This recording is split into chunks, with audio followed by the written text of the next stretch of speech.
You're listening to Selling the Dream. This isn't an interview, and we're not journalists, but each week, we'll ask our guests to open up and share their secrets to business success. Let's have a conversation and have some fun. Hey everybody, Ken Jordan here. Welcome to Selling the Dream, our podcast that talks about sales, success, and motivation. What's holding you back and what's possible. And as always, I'm joined by my co-host, Joe Iredell, coming to us from the other side of the country in California. Joe, how are you? Doing good, man. Doing real good. I understand you just got back from a talent show. Oh, I did. Yeah. My daughter, my 5-year-old, decided that she wants to sing. And I don't know where this vein of talent has come through with all my kids, but they're like the goddamn Van Traps all of a sudden. It's pretty nuts. What did she do? She sung Don't Speak by No Doubt. And she's in kindergarten, so it was pretty ambitious considering the other acts in the show, and she nailed it. So it was cool. It was very How does she even know that song, man? I feel like she should be singing something out of My Little Pony. They have an eclectic taste in music, and it's mainly because I don't let anyone touch the radio when I'm in the car, so they listen to what I listen to. Not that I like No Doubt. Big No Doubt fan, are you? Gwen Stefani came and played at Carlsbad High School back in like a surprise thing. It was like on MTV, so I don't know, but we'll see. I'm gonna bring in our guest here today. So we are really fortunate to have with us a real baller. John Swartz from Remax One and team leader of the Premier Properties Group, perennially a top 10 real estate agent in the state of New Jersey, but at one time, 2017, the number one Remax agent on the planet. John, is that true? The world, they said, so I guess that's same thing. All time that guy that was selling properties on Mars. A little bit different world, yeah. So you could technically say in the universe. I mean, if we're being in perpetuity throughout the universe. Yeah, yes, exactly. John, thanks so much for joining us today. Thanks for having me on. Appreciate it. So, John, let's talk, if you don't mind, share us a little bit about your background, a little bit of your origin story. It's how I got into real estate stuff. Start there. Sure. So my parents owned supermarkets when I grew up. And it's a shitty business. I mean, it's like carting, a bunch of money back and forth in the bank, but keeping like none of it, and usually being in a negative. And it's just so when I wanted to, I actually went out on my own. I opened up a martial arts studio back in 1995 for a couple of years, and I went from like working really hard to like that's not really work. I mean, it's like, it's good, it's fun, it's enjoyable, but it kind of just took away from some of the fun of the martial arts for me when I was younger. I was into that. And then I went back and actually bought my parents' store out in the city in Philly. And then I ran that and it's work, man. It's like 7 days. It's like, I always was into real estate. I was always into sales. I always wanted to try it. So, and I was from originally the suburbs. I grew up in Bucks County and I moved to the city.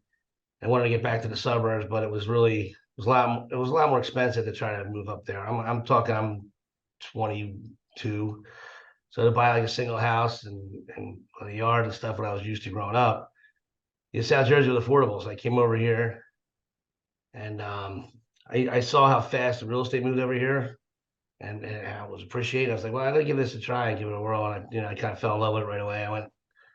I sold my first house. I think my end of the commission. I started on somebody's team. My end was like $2,000. I'm like, what year was this, John? 2001. Okay. That's 2002.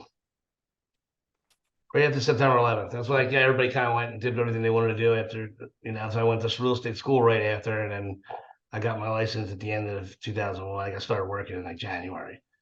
But I knew like it didn't feel like work to me because it felt natural. I liked it. I really enjoyed it. Like anything, if you like it, it doesn't feel like work, and then you can just, to make money is easy at that point when you love it, So I just fell in love with it right away. I hustled, and then 6 months later, I went on my own, and it just felt natural to me. You went on your own 6 months after being in the business. Yeah, and then my first full year, I had Platinum Club and Remax. I had over 330 in GCI, and this is in 2003. It was tough times there, especially when you're new. And you don't. I don't know. I didn't know the areas. I didn't know the neighborhoods. I had to like research everything I went. I wasn't in the club because I was new. I wasn't from around here. I didn't have any connections from school or growing up. My friends didn't. Most of my family. I made all new friends. Made a whole new life out here. And I just had a baby at the time who was premature. Had all kinds of health issues, and I was nervous wreck trying to run. That helped put a little put my ass to get hustling too. So I think those couple of things, it just kind of took off quick and kind of spider web. It was tough then too. It's almost like it is now for a new agent because if you remember, every house had like 4 offers on it. Same thing. You're fighting with everybody. But now I don't have these relationships, so I had to really kind of push my way through to get things done. But it was good. I enjoyed it. Still enjoy it now. Very much. It's that's pretty much how I got started. I started. Cool. You mentioned something. This is actually interesting. You and Joe have something in common. Martial arts. Yeah. So you were studying martial arts growing up, and I understand recently you kind of got back into it or really started to refocus on it. Not long ago. Is that true? No, I haven't gotten back to it. I mean, I still, think about sometimes, here and there. My son was in it for a little while. I went back to it. Yeah, I just do some like kickboxing just for the gym, just for like, not as much as I should. But yeah, I was always into it. I always followed it. But back then, I was really into it. Competing and stuff. But just before I had kids and family and all that stuff, so that was fun. It was more of a hobby back then that I really enjoyed, and but I did learn a lot from it. I mean, you learn a lot of stuff and discipline, and going to school was a lot. Trying to, recruiting people, hiring help, and it gave me a good jump start on business, I should say. Tell me about that. How did so the discipline, regardless of which martial art you're in, and Joe, maybe you could speak to this too. But like, what was the most important lesson you took from that you were able to parlay into your real estate business? I would say standards, like just developing standards and setting and achieving goals or habits that you it's part of the thing when you're teaching other people's children. Parents come in, they have a standard. The place got to be immaculately clean. You got to have, when the kids are on the mat, and you teach a command. They all got to step back on the right leg. You all got to step back on the right leg. You got 4 of them stepping on their left, 4 of them because they are kids, right? But you develop those standards for the kids, and their standards at school and things like that. And you're accountable to their parents who are paying you money to send your kids there to learn that discipline and stuff. And I kind of learned it. It's funny. It's been a while since I did it, but now my son just started playing tackle football, and coach is out there screaming F words at him. He's 12, but just at all the kids. I know, it's crazy, isn't it? But I love it. I absolutely love it because this is the stuff. Because now we don't really. I don't know how it was like when you grew up, but like you were just talking about. Joe was talking about his daughter singing in kindergarten. I was in the weeds when I was a kid. Man, I was not out there with a microphone by any stretch. And most of my friends the same way. I mean, these kids today, they got stones. They go out and do all kinds of stuff. So like thinking about it, watching my son getting coached in football, I'm like, he goes to private school. He's the nicest, sweetest kid in the world. But he doesn't have that little edge. And he isn't going to get it from us because I grew up that way, and I don't pass that on to my son. I'll tell you, so he didn't live in the city. His life's been pretty good. I mean, he's never lived in a house without a swimming pool, or it's good to see them learn that discipline. So it's so good for him, and he enjoys it too. So it's nice. That's one of the things. So the standard, I would say, is something I learned there that I had in real estate. And when I came in, and there's a lot of people that were doing really well in the business. I went into a good office. I kind of pushed my way into an office I really wasn't supposed to be at. That's another story for another day. It's a long way, but like RE/MAX, you have to pay to be in it, and it's really for like top producers and stuff. And I wanted to be there because the guys across the street from the school I had that RE/MAX office, and they had Jaguars, Mercedes in the parking lot, and the office of the school that I was going to had Ford LTDs and stuff like that. I'm like, I want to go work over there. And I just kind of muscle my way in there, like, well, yeah, you got to pay to be here every month. I'm like, I'll pay. I don't care. Sorry, I've had to censor that. You're good. No way, man. We as long as we're not crazy, we like just be yourself. I think that's what's good about it too. I was around people that were all doing it, but I'm like, they got 2 arms, 2 legs, like me. We're all the same thing. And we compete against each other, and it kind of lifted my, my motivation. You kind of rise to what's around you. I think become a part of the culture that you're ingrained in. Well, Joe, what do you always say if you can't be an eagle if you're hanging around turkeys? That's it. Can't soar with the Eagles if you hang with a bunch of turkeys. So, No. Joe, what about your experience with martial arts and how it's helped you in your in your entrepreneurship, but business in general? I mean, I kind of come from the reverse of it. So I was really good at fighting and not really good at technique. And then I got into jujitsu, and it's humbling because it's, if you don't have standards, if you don't do the techniques, if you don't have the discipline, then you could be the toughest dude on the planet and you're going to get whooped. And so it's just, I train, a couple hours a day, probably more than that, every single day. And I'm never not humbled.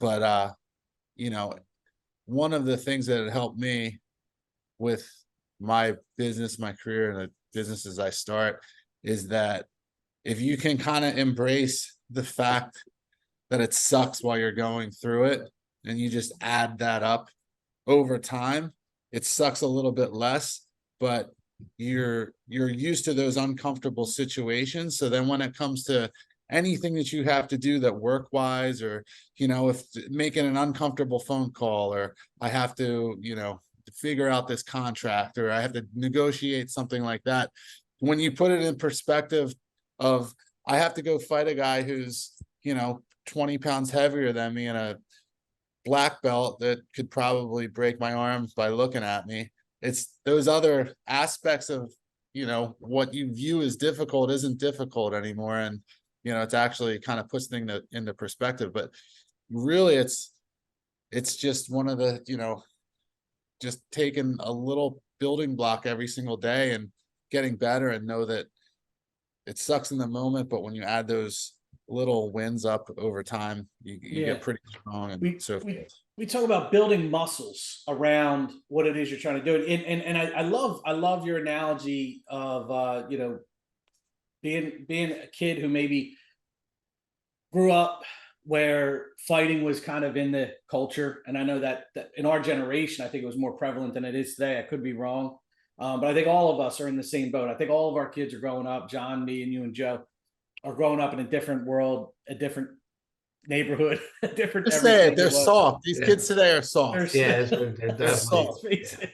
But go back to being a kid when you were in those situations where you were in a fight and you had zero technical skills. You just kind of had instincts. And I think that in sales, I think there's so many salespeople that are out there operating on instincts alone, and it's enough to get by. But when you can apply technique and skill sets behind those instincts, I think that salespeople in general, the right ones, I think that's where the exponential growth comes from. And it was true for me for sure. So, John, how do you have real estate agents that work under you? Do you lead? Yeah, I have there's 6 of us now. So talk about that. Is that kind of how you experience it too? Like do you see these agents without the technical skills where you can come in and say, okay, I'm going to take your talent, I'm going to apply some technical skills behind it? What are some of the things you're working with your agents on? Usually, so like we kind of like what the sales thing is it's actually a sales job, right? Real estate's like a sales job, considered a sales job. But most people think, and most people are trained, like language and talking. You go into a house, like here's the kitchen, here's the living room, like that. Like that's you walk into a house, and I think an intelligent person that walks by a room with cabinets and appliances thinks it's a fucking kitchen, right? That's it, probably, right? So like that's not sales at all. That's actually being an idiot. They walk in, they know they want it, right? They know they want the place, right? They do everything great. They wore their $800 shoes, do all this shit. Then what happens? They come out, they get the offer. they try to present it to the agent. So it doesn't matter what you told your buyers, how excited they are, how happy they are. If they give me an offer with a shitty pre-approval from a lender that I don't know, like, you know, that they're down here and they don't use the lender in their office, they don't use anyone from the area, but it's from like up North Jersey, right outside of New York, where some like boiler room of B money gets the loan. I'm like, why did they go there? And then you can't even tell me why. Like, so that's where your sales is selling to the offer, because you're putting that, getting that to the table, selling the lender, you know, that you're going to put the deal together clean and in a way that, you know, it's going to work, and talk to the lender, and you know, you have a reasonable expectations of how the transaction is going to go.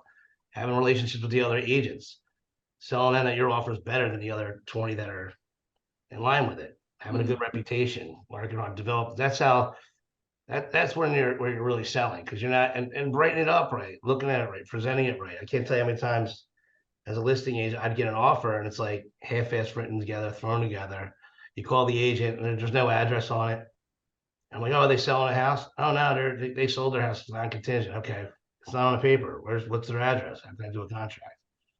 Oh, let me get that for you. Let me get that for you. You're in the real estate business. You don't know where they live. You don't, I mean, you don't know what they're doing with their other house. You didn't ask. It's like, you know, that tells me, all right, well, this guy's like bad. If I take that guy's offer, that means I have nothing else on the table.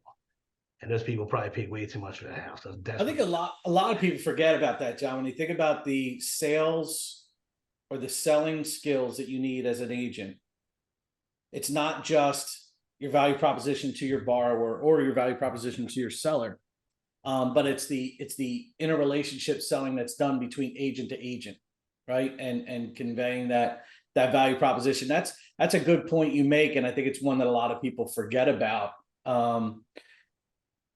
Take me through. You got a brand new agent sitting in front of you right now, brand new, okay, and it's, you know, just like somebody who maybe started in 2007. What's the biggest piece of advice you're giving that agent right now? Know who you're selling to. You got to know the motivation of the parties on either side. So whatever you're the seller and I'm your listing agent.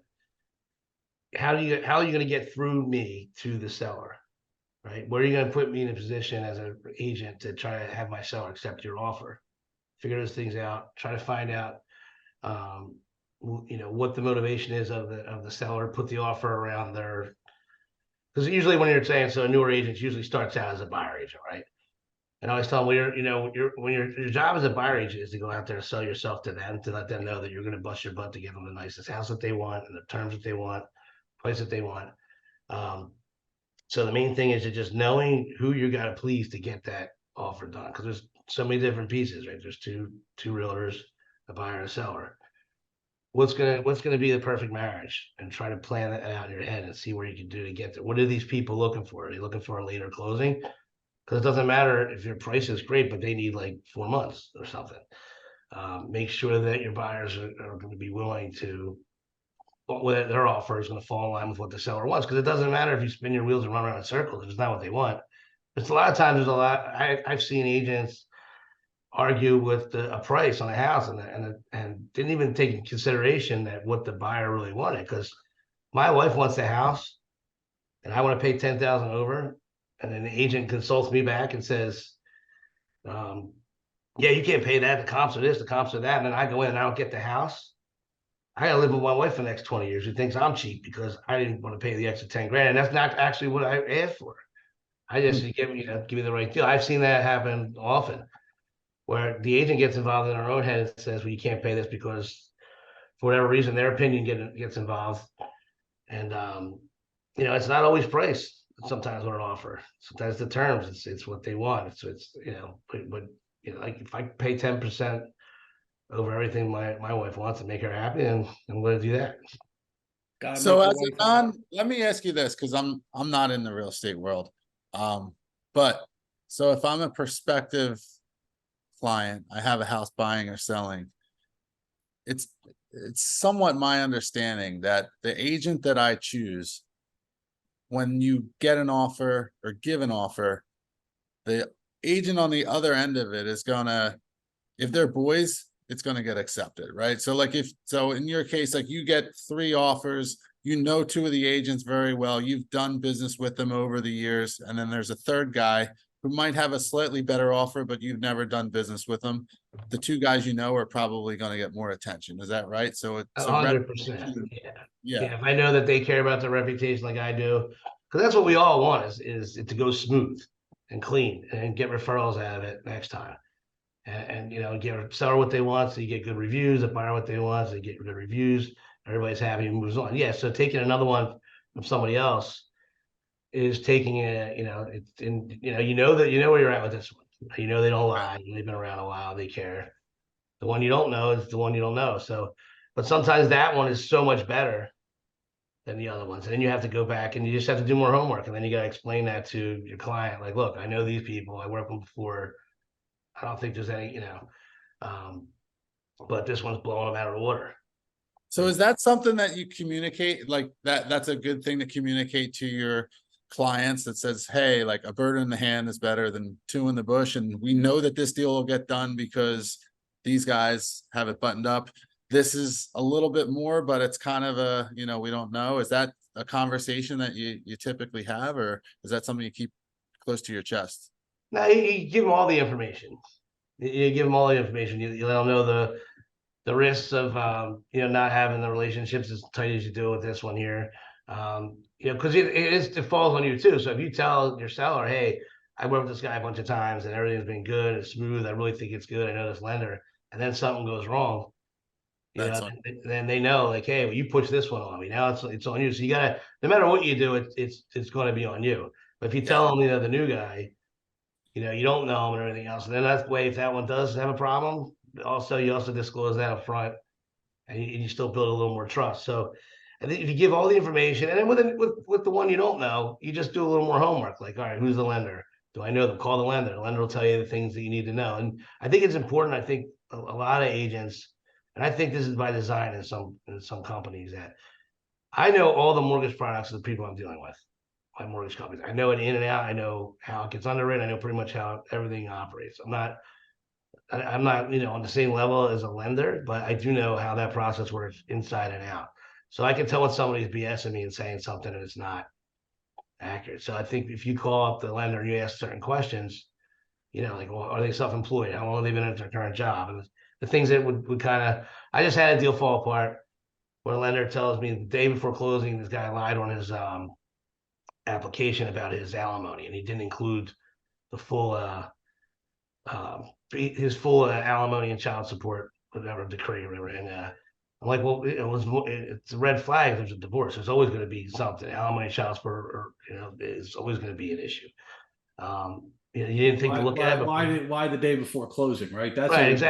Exactly. Now in this case, I didn't ask those questions up front to them because the lender said they were good. They were good. They were strong. Credit was good. Income was good. It was clean. It was in a, the house would appraise with no issue, all this stuff. And then, last minute, nothing you can do about it. But, listen, when you take the responsibility of working for your client, it falls on you a little bit. Let me shift gears a little bit. You work with your wife. You guys are a team? Yeah, she's my partner, and yeah, we're a team. It's full time. What's it like working with your wife? I love it. I think it's great. People always ask me, like, and you're in the same side, really. So, what's it like working with your wife? Well, like, when we have a shitty day, it's called things fall apart. Like, we know we had a shitty day, so we'll just relax, go out to dinner or something. Cool, we're all on the same page. Sometimes people don't understand this business. Like, I have a friend he's in the mortgage business, actually does well, but sometimes he has a shitty day. I have one too, because we're both on the same transaction, whatever, right? But we're gonna go home. We want to just relax, and the wife wants to book a trip to Polynesia and Disney like the same night. She wants to talk about it. He's like, well, we're gonna do it, but let's talk about it tomorrow. Well, we gotta line it up. We gotta do this. We gotta do that. I don't have any of that. Like, our house on the same page, so it's pretty smooth, and we understand each other. We help each other out. We work together, and she can actually finish my sentences. I'm on the phone talking to somebody about a problem. She's listening on the other across from me and fixing it. And so it's good. I think you just said it's exactly right. You're creating problems, and she's on the other side of the room fixing it. Yeah, she's fixing it. Joe, you work with your wife, right? I do. I do. I work for my wife, Kenny. That's how that works. But yeah, no, same situation. And it's kind of, it's neat because we get to be good cop, bad cop. She's usually the good cop, or actually I should say responsible cop, irresponsible cop. So I go out and I do all the sizzle and she's all the steak. So Yeah. I make all the promises and then she delivers on them. So that's that's cool. But it's constantly evolving. It's like our businesses, I'm in multiple different businesses, so they all present their own different sets of challenges. So, on some of my companies, she's right forefront and I'm kind of take a back seat and vice versa. So it's cool. It's just, I trust her implicitly. And in business, I would never recommend having a business partner ever. But if you have to have one, it's good to make it, your life partner. And that way, if I'm going down, we're all going down, type of And deal. they're on the same page. It's Yeah, we have the same goals, with the business, and it all feeds to the same, fills the same buckets. So that's kind of where I think it's a, the positive. I think it's a good thing me and my wife don't work together, because if we work closely together, it wouldn't take her long to realize I don't know what I'm doing. No, I'm just kidding.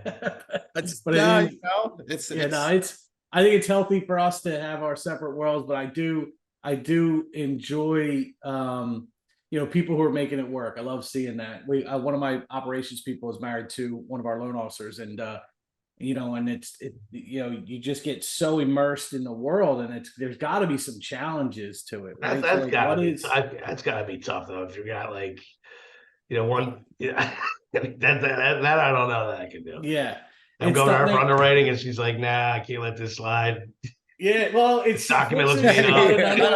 But she does. No, she beats his ass sometimes. Like you can't. Like he'll turn a file in, and she'll be like, "What is?" Like you can't.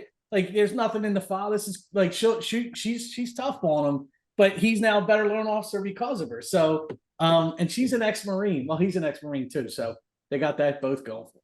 But tell me about what's hard. Well, tell me a challenge, John. What's tough about working with your spouse? When there's something that she sees one way and I see something different. She'll tell me to calm down. Like I'm always thinking kind of like ahead a little bit. Like somebody will say something, I'll know they're full of shit, and she doesn't think that. I'm like, look, you're not. Let me fall on my face down, and you can kick my ass afterwards. But I know that I'm right here. Like I know I'm right here. Sometimes you hear stuff like, oh yeah, it's just something like, oh well, they need more time for this because this happened, and I'm like, wait a minute, that don't add up because this and this, and I'm like, I don't want to explain it all to you now. Why I know that's bullshit, but it definitely is. That didn't happen.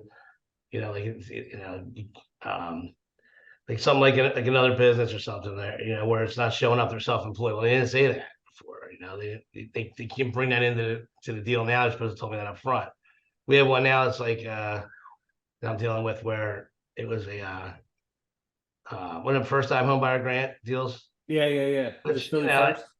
Yeah, they didn't put that in the beginning, and there's always a delay with those at the end. Mm-hmm. So we didn't know. And if he told me in the beginning, I mean, he's probably right. I respect the agent a little bit because he probably held that back from the beginning for purpose to try to get his offer accepted over somebody else, which I can respect that. Look, he's a fighter. It's good. Got the place for your client. But at the end, now that we know, like, all right, well, we got to get our shit together and make sure it closes on time. We'll extend it a couple days here. But he's like, oh, no, I told you it was. I'm like, no, you didn't. That's fine. Whatever. And that's the kind of stuff when she deals with something like that and tells me like, oh yeah, well the grant was like, well, it wasn't a grant loan. Well, yeah, they always knew from the beginning it was. No, it wasn't. I would have remembered that. I went back and looked, and of course it wasn't. That kind of stuff. I had a friend of mine. I think that's common. The selective memory, I call it. We're like, I know why I always full of shit because they called you, not me. Yeah. No, it's a pretty big detail. I'm pretty sure I would have that would have piqued my ears had I heard that originally. Yeah, let's call the girl with the sweet voice and give her this news, not the guy that's right. I had a buddy who was he was telling me the other day he was in an argument with his wife, and there was a discrepancy as to, well, then you said this and then you said that. So he pulled up the Ring doorbell as proof because it was, he was walking out the door. And I said, really? That you thought that was a good idea to bring up the Ring doorbell? For the red flag. Yeah. I'm like, you're just like that. You, that's right as you may have been. That was a bad move, man. That was a bad move. Yeah, I mean, you know, they're the battles you don't want to win because the collateral damage is way worse. Yes, a Pyrrhic victory. John, let me ask you about 2017. Was it your goal to be the #1 Remax agent, or did it just happen? No, actually, what's funny is so they have a convention in Vegas every year, and the old owner of our company would take the top 5 agents from each office to Vegas, fully paid for everything. Would go to convention. We would have a blast down there. It was awesome. They stopped doing it the year before because it was the same 5 guys every year. It wasn't the plan that he thought was going to happen, where everybody would fight to get in there. You know, people just kind of either get there. So it was the same 5 guys from each office every year. So he shut it down. I don't blame him. It was expensive, you know. But so in 17, I got a call from corporate. They're like, "Oh, are you coming?" And then they have your local awards here, the local, because Remax at the time was broken up into different regions, and most of them were states. So they had the national awards out there, which were basically the same awards you got here. They just had a ceremony there, so we never really went or cared. And they're like, "Oh," so they called me, they're like, "Are you coming out this year?" And I'm like, "No, why?" I'm like, "Oh, we had an award we wanted to give you out here." I'm like, "Well, I get it here anyway. It's like no big deal." She's like, "No, we don't do these on the state level." I'm like, "What?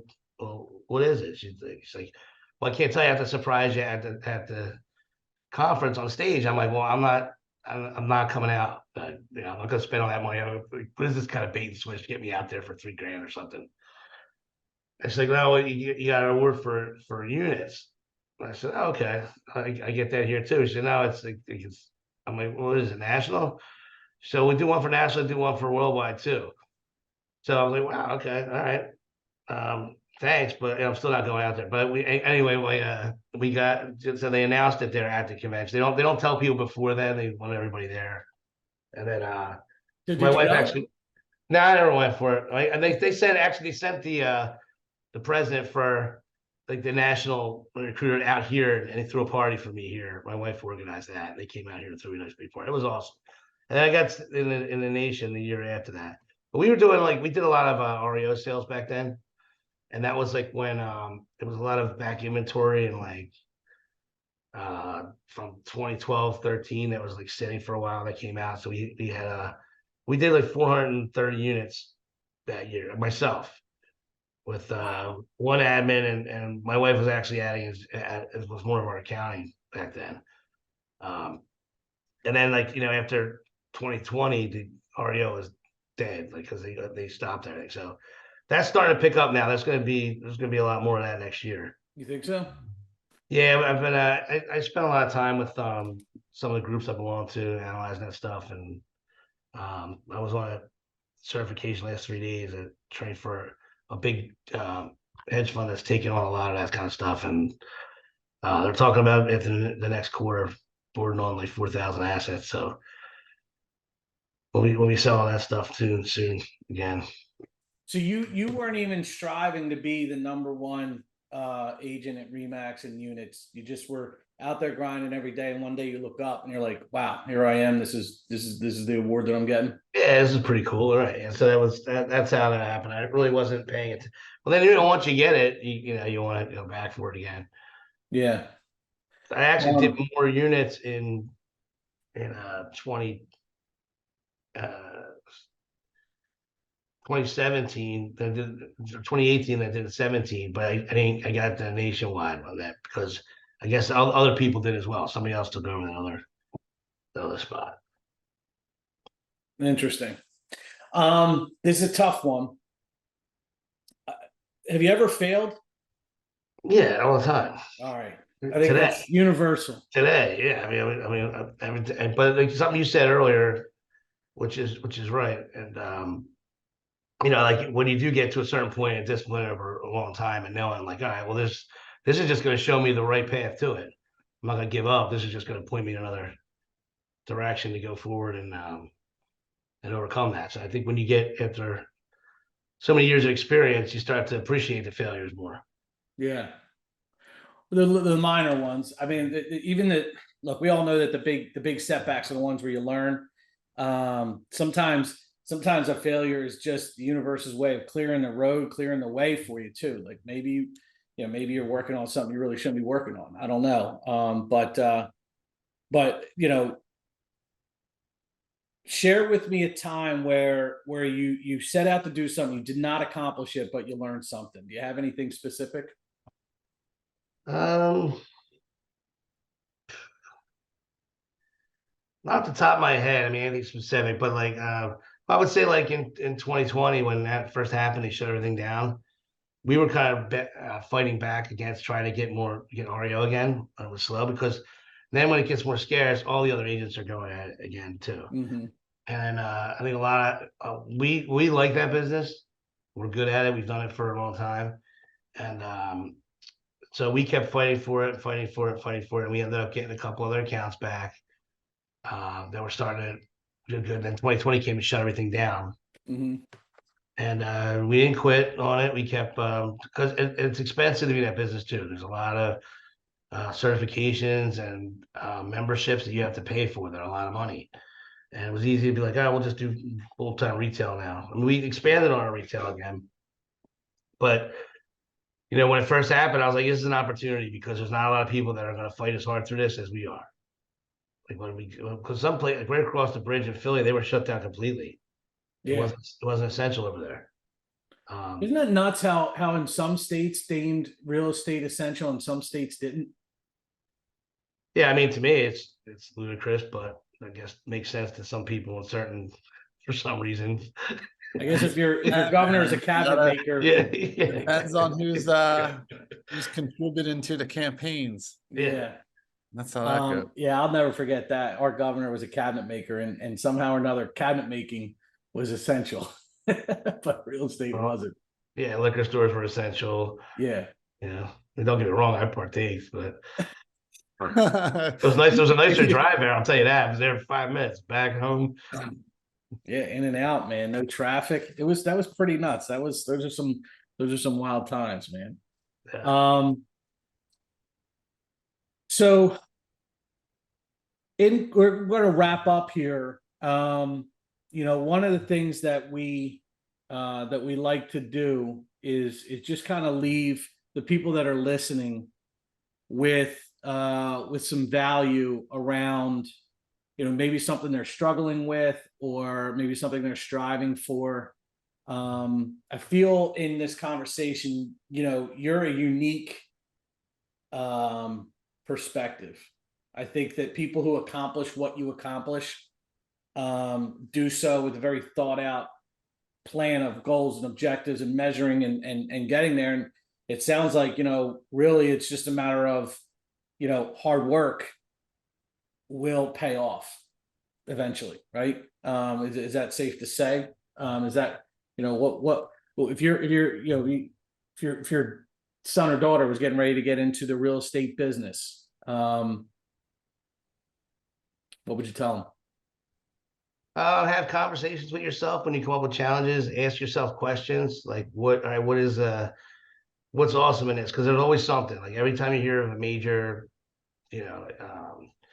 setback in anything, somebody's always doing well in that scenario. Somebody's always going to suffer. Somebody's always going to do well. And it's the people that pivot and change.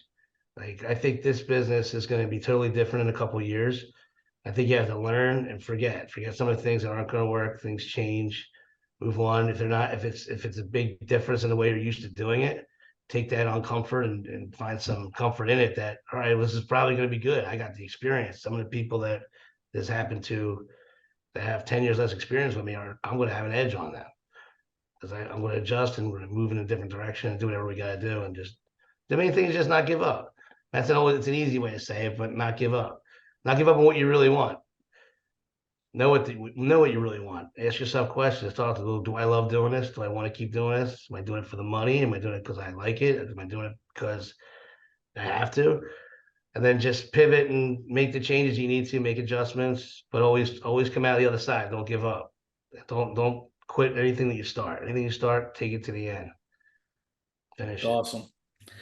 That is awesome. Well, I appreciate you joining us today. I really, kind of got a lot out of this conversation, and I hope our listeners do too. I think that we strive to reach out to and connect with the people that are at the top. And John, you should be, I'm sure you are. You're a humble person, I could tell, but definitely proud of all the things you've accomplished. And I feel pretty fortunate that you were willing to spend some time with us today. Me too, guys. I appreciate it. Thanks again. You bet. Hey, We'll Joe. catch up soon. Thanks for listening to Selling the Dream. We know you don't want to miss a single episode, so go subscribe today wherever you get your podcasts. And then make sure to share the show with your friends and leave us a review.